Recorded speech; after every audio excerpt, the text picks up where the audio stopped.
¿Qué tal? El día de hoy les vamos a hablar sobre la bobina de Tesla. Eh, para empezar, voy a dar una introducción sobre quién fue Nikola Tesla. Bueno, pues Nikola Tesla fue un inventor, ingeniero eléctrico y mecánico serbio que revolucionó la teoría eléctrica.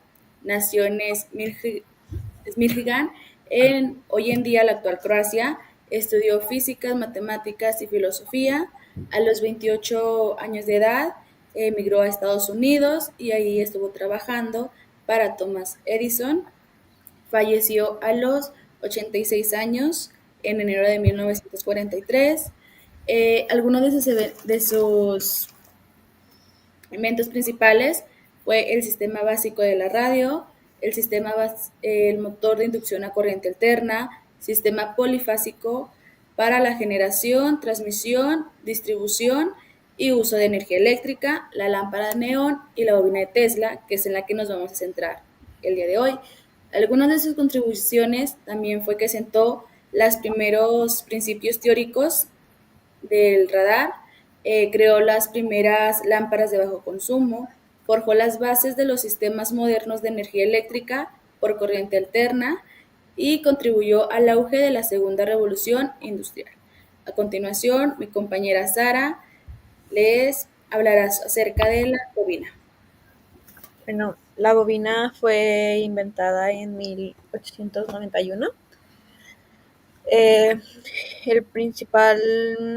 la principalidad que tenía Tesla, por la cual estaba interesado, era por la electricidad de forma inalámbrica, en particular para la iluminación.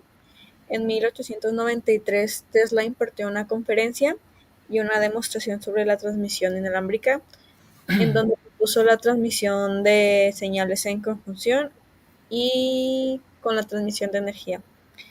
En pocas palabras, una bobina de Tesla es un transformador eléctrico o un dispositivo que aumenta o reduce el voltaje muy alto, a menudo superior al 1.000.000 de voltios, utilizando corriente alterna. Esto significa que el voltaje del circuito cambia a una frecuencia específica. Uno de los principios claves de la bobina fue la resonancia, la que logra la frecuencia a la que la bobina primaria del dispositivo induce el voltaje máximo en la bobina secundaria. Tenemos que saber que la bobina se divide en dos partes, en la primaria y secundaria. Primaria y secundaria, perdón. Esto se logra mediante el acoplamiento magnético, también acoplamiento inductivo. Las bobinas no están unidas por un conductor. En su lugar, la electricidad pasa a través de la bobina primaria, a lo que crea un campo magnético. Este crea una corriente eléctrica, donde se pasa de la primaria a la, a la, a la secundaria, toda la electricidad. En la bobina secundaria, un voltaje mucho mayor que la primaria se utiliza para lograr un aumento de voltaje. La bobina secundaria debe tener muchas más espiras que la bobina primaria. Espiras son vueltas. La bobina primaria tiene solo una o dos espiras. La secundaria puede tener de cientos a miles. También contienen un condensador que genera un alto voltaje, extremadamente alto, que puede ser muy peligroso por el campo magnético. Esto puede ser peligroso para la gente que utiliza dispositivos, que fue una de las cuales que también se utilizó la bobina de Tesla.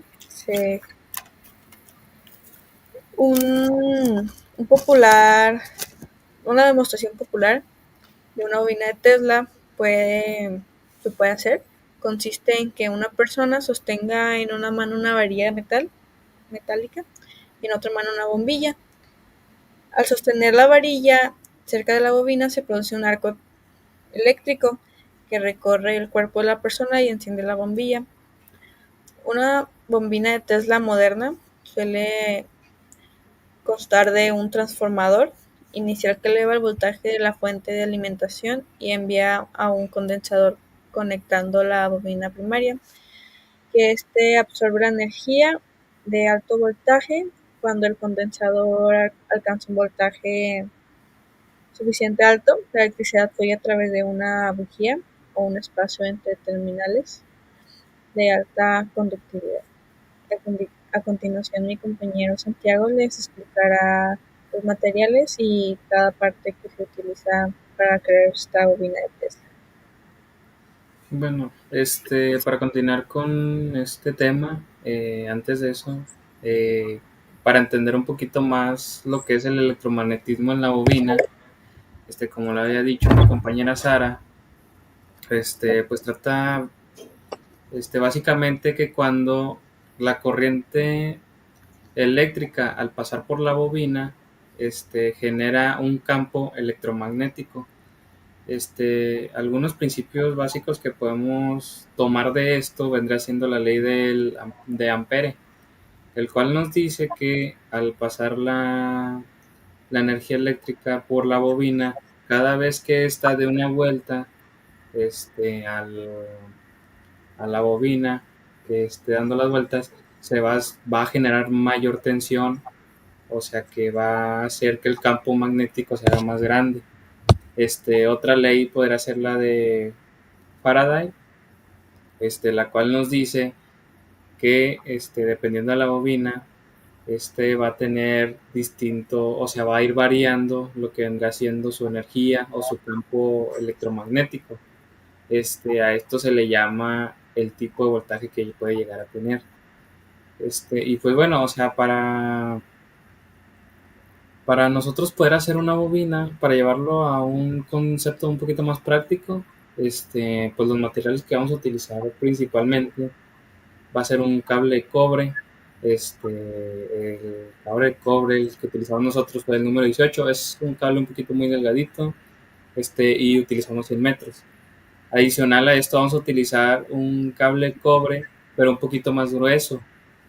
Y va a ser de menor, van a ser menores los metros que vamos a utilizar, solamente van a ser 5.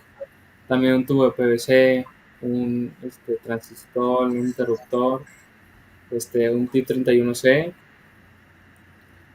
la base de madera donde vamos a poner la bobina. Y pues sin olvidarnos que vamos a utilizar lo que es el cautín para hacer las soldaduras correspondientes a lo que es el circuito. Y pues ya por último el foco, para demostrar que la bobina sí funciona, sí está transmitiendo o sí está generando este campo electromagnético del cual les decía. Pues eso, para realizarla, déjame quito rápidamente el fondo para poder fabricarla. Ahí está.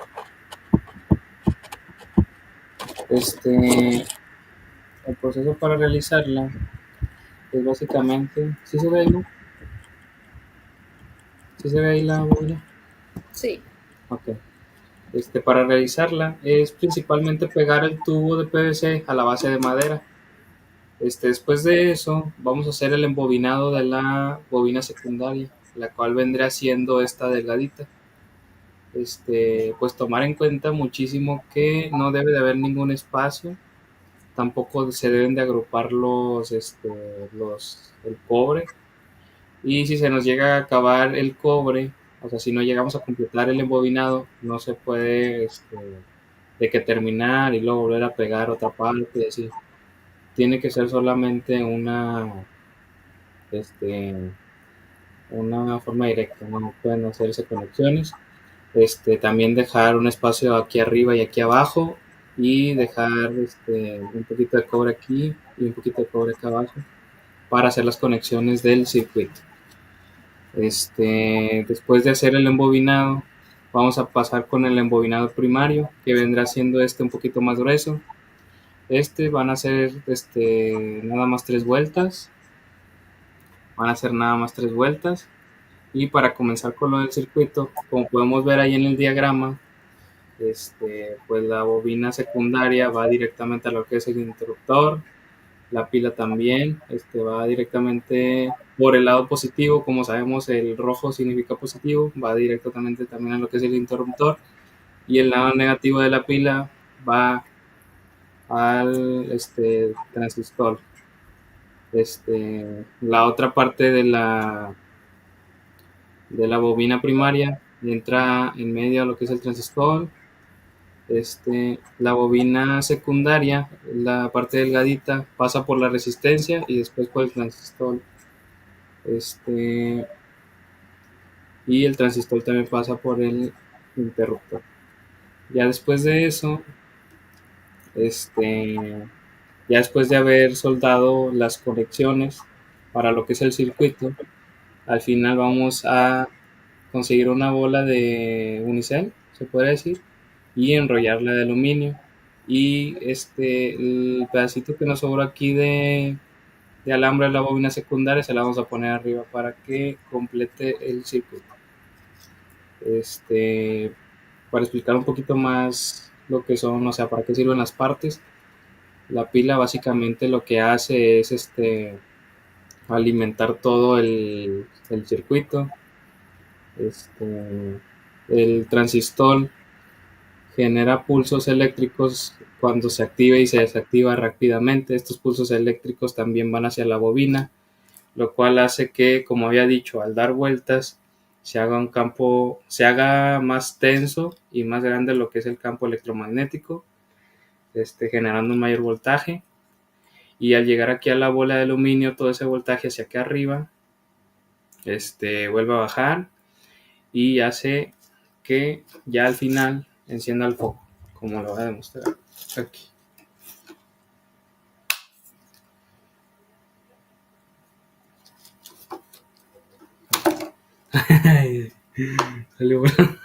Sale volando la pila. No, lo que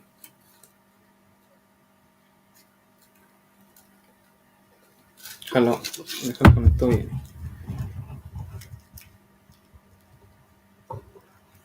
Aquí está. No, se ve en cámara. Pero aquí es donde enciendes el interruptor y se enciende el foco. Lo va a apagar. Y pues es eso básicamente. Pues la bobina de Tesla, como ya lo habíamos dicho, genera el campo electromagnético, el cual alimenta, en este caso, lo que es el foco. Y a continuación pasamos con las conclusiones con mi compañera Amaya. Creo que está silenciada. Sí. Bueno, pues en conclusión, la bobina de Tesla opera mediante los principios de la electricidad y el electromagnetismo, utilizando una bobina primaria y una secundaria para transformar el voltaje y generar un campo eléctrico de alta frecuencia. Este campo puede inducir corriente en dispositivos cercanos sin necesidad de un contacto físico, como en el caso de un foco fluorescente que se enciende por la ionización de los gases en su interior. Durante el desarrollo del proyecto enfrentamos desafíos importantes como el control preciso del voltaje, el diseño y la presentación del dispositivo. También nos encontramos con limitaciones de tiempo, presupuesto y conocimiento acerca del tema. Sin embargo, esta experiencia fue muy valiosa, ya que nos permitió comprender de manera más profunda el comportamiento de la alta frecuencia y su aplicación práctica. Y eso sería todo por nuestra parte. Muchas gracias.